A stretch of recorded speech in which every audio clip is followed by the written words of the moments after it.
Okay, so welcome back to the WideFox build. This week, it's all about the wiring. So if you remember back previously, I had said that I want to make the engine room look fantastic and drive all the excess wires back to the firewall grommet and then fix the length down inside the cab. So now that you've seen that I've got the ECM placed where I want it under the passenger seat, it's time to get this bundled up, cleaned up, and then drive everything back down into the car. So one of the ways to do that is I'm adjusting everything to length, but I'm also going to cover all the wires that you can see in some DEI Loom. So the Loom itself, pretty awesome stuff. It's kind of a mesh piece, but they've got some different sizes, and really all it is you kind of open it up and it's naturally wanting to curl back on itself. So this is great. You can just basically take wires. You don't have to cut them loose or anything else like you would like a shrink wrap. But these just fit over it, and then you just put them back together, cut it to length. So you cut it off here, and then they have some silicone tape that comes with it. So you cut off a couple inches of that, you tightly wrap it around, and then it actually sticks to itself. So you don't have to worry about like electrical tape. Over time, dries out, it gets sticky, gluey, and all that kind of stuff. This stuff is actually, there's no adhesive to it other than it sticks to itself, which is fantastic. So I've got a couple sample pieces done just to kind of get a feel for what it is. So I did the wire itself for the wiper, so you can see this is now done, nicely done with the tape. I've also done down here on the oil pressure sensor, going back in, and now I'm going to do the driver's side injector harness in here from the TFI module back under the intake and as it wrapped around. So here's kind of a close-up of the wiper itself, so you can kind of see the mesh in here, the Easy Loom mesh going over, and then this is the silicone tape.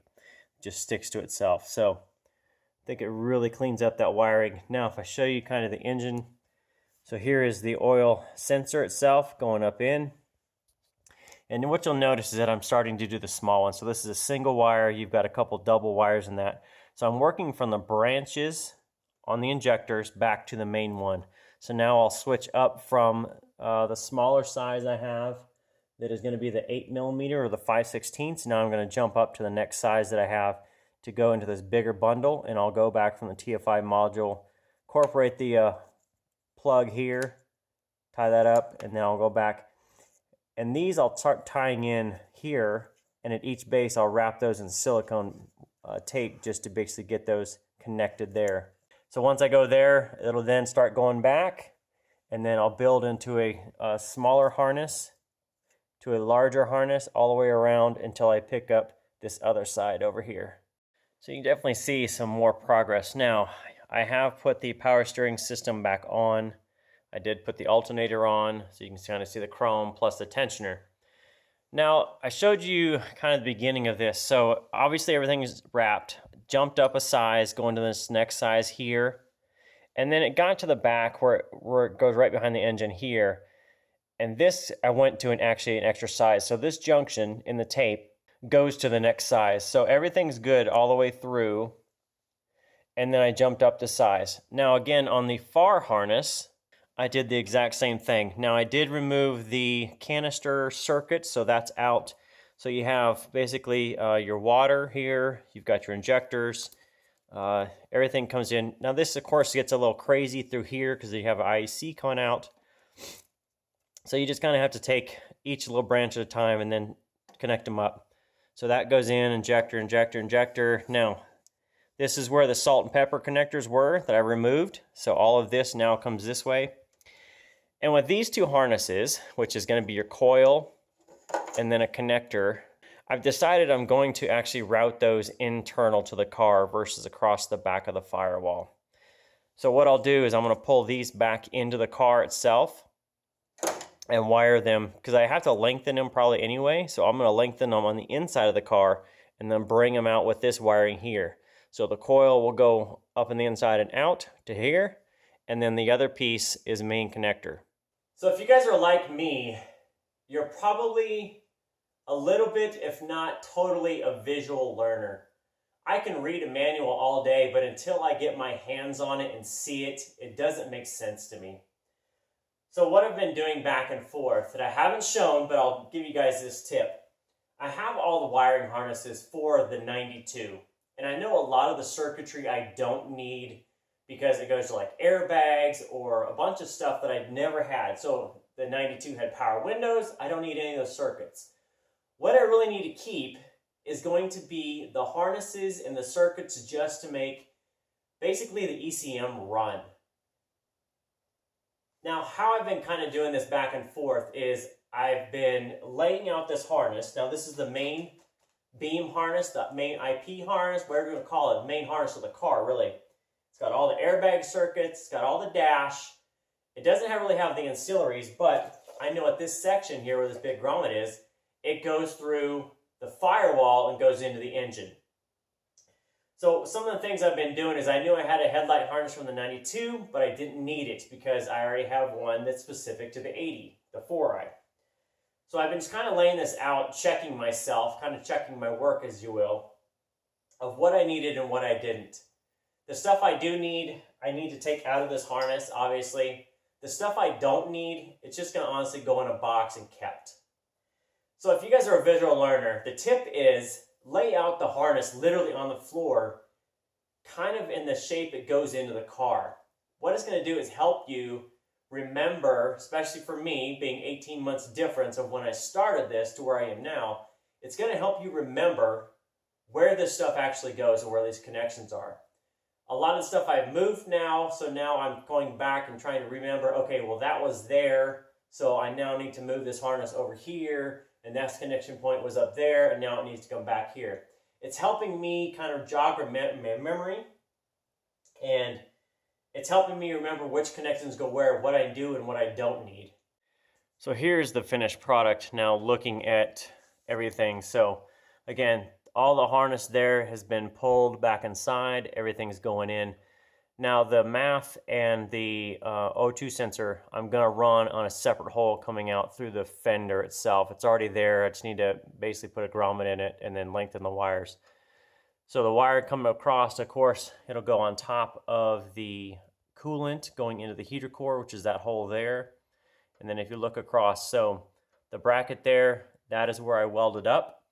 And then I put in 2 holes, 2 screws holding that bracket, then mounted this sensor. And then if you see on top, I have a zip tie, basically a location zip tie, really. It's got a piece on it that will snap in there. So I drilled a hole on the top of the bracket, continued to wrap it all the way in, and then that is the factory garnish, the factory grommet off the 92. So now with that done, and basically the rest of the stuff is going to be pretty easy, very, very simply doing that same thing on the driver's side, because there's really only wires coming out or the only things left that I need to keep other than one circuit, and I'll just pull it back. Very simple. Here's the downside. So here's the wizard behind the curtain. Now, of course, I've got 2 connectors that don't belong that are going to be the MAF and the O2 sensor harness, which is going to be this one, and the other one's in there, I promise. So those are going to stay. They're actually going to go up. There's another hole up there, and I'll basically make that a bigger hole, put a grommet in it, shoot those wires out. They'll immediately go out through the fender because they don't need to be in the engine compartment to go right back out anyway. That doesn't even make any sense. The other pieces, of course, they're going to shoot across the top, and that's going to be the brown connector and the coil wires. They will go out, and the coil will at least go outside. The other one I haven't taken out of the main harness, out of the 92 harness yet, to figure out if I need to keep it or make it go back out. All of this madness, well, that's going to go down here. So basically all of this needs to be lengthened to this, which is going to come down to here. I know it looks like a lot, don't worry. It's just going to be wire by wire. So really the hard part is, now that I know that that is exactly where it needs to be, I'm going to put a piece of electrical tape on there, because I know that wiring coming in is a nice round bundle because it came in the harness. And what I need to do there is figure out wire by wire the length of somewhere in there to where it comes down to here. Now each of those obviously is going to be a little bit different, but the goal is to make a nice round bundle from the point where it's nice and round now to the point where it's nice and round down here. So it'll be lengthened. Everything will be lengthened out piece by piece, soldered, shrink wrap, and then that's really going to be it. So I'll probably modify this bracket just a little bit to make sure the wiring can come up and over the edge without getting rubbed raw. I'll probably just cut a little relief notch. Goodness, I can't even talk tonight. And then this will be done. So I will show you the finished product. I won't show you the in-between, because if you've seen the salt and pepper connectors, you know how to de-pin a connector and basically cut and solder wires. Pretty simple, but stick around. I'm going to show you the finished product and you're going to go, oh, that is pretty nice. All right, y'all, so I told you a little bit of a lie, a little bit of a fib. I'll show you some in between. Now this has taken me, a few hours, honestly. I don't know how many at this point. I've been doing this just wiring by wire, mixing it in with other work and stuff. So I'm probably in like 2 weeks later than when I shot that last piece, which I know, crazy, but that's the way it is.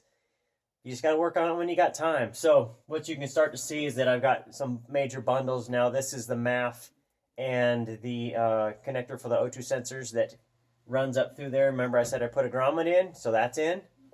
And then this is the other one. So I'm down to just a few small wires here. And then I'll show you this.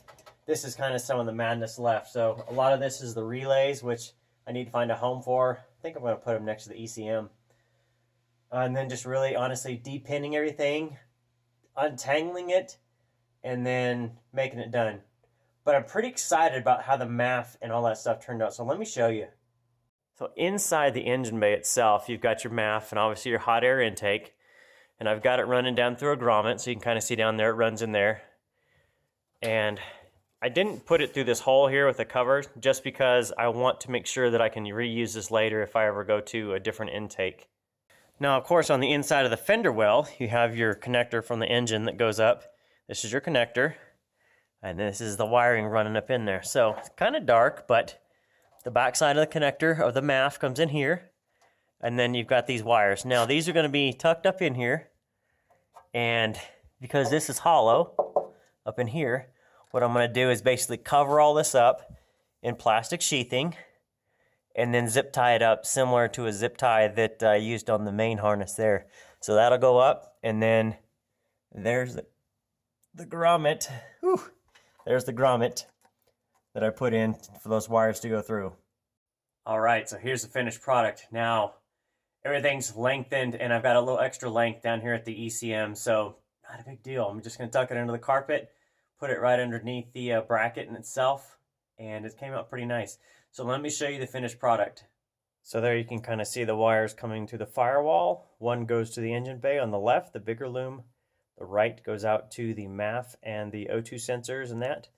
So the one lead over to the far left, that's going to the coil. I just need to extend that out. Still need to work on the brown connector there and what it looms or what it mates to on the main harness itself. Coming down in, all the way in. Now, that big bundle of excitement is going to fit under the carpet, so I'm not too worried, but I've got a relay here that's going to fit down in there, that's fine. This will all fit down on the carpet, and I'll work on that a little bit more. But it's all there. Obviously, I need to work on this connection, a ground for the ECM itself, and then going to the back is that piece there. So a couple of relays, those will sit under the seat. Need to work on a couple more grounds here for the harness. And then the actual battery one, the yellow and the other piece, it's actually long enough to go back to close to where I'm going to put the battery. Now, one thing somebody had suggested is to put the starter solenoid back here. So I think I'm going to mount it right here, put the starter solenoid here, and then run the wires down into this, connect, and then the battery will jump from here straight down in right to there. So I won't need much of a cable to run to that, and then I need to run a cable to the front. So now obviously I still have a lot to do on the wiring. Obviously taillights, fuel pump, lots of grounds, power wires, and then I actually have to worry about hooking the car up to the battery, which is an extra piece. So This piece for the ECU is pretty much done. I'm going to call it done, even though it's really not totally done. But it's done for now. So I'm going to stop with that. I'm going to go work on some fiberglass and try to get these fenders finished up. And I need to cover up all this wiring. So I'm going to reuse the sheathing or the plastic stuff I took off the harness originally. Remember I said don't throw that away, because now you can actually put it in here and put it over the wiring, and you don't have to worry about somebody stepping on it and breaking it all apart, because it'll be covered now. So with that, guys, just be patient on this if you decide you want to do that. And just remember the long-term goal. Sometimes you have to cut wires just to move them around, just to reconnect them to themselves to get rid of the bunching. So that's it. I think that's it for now. This has been like 2 weeks. I'm glad to be done. We'll see you next time.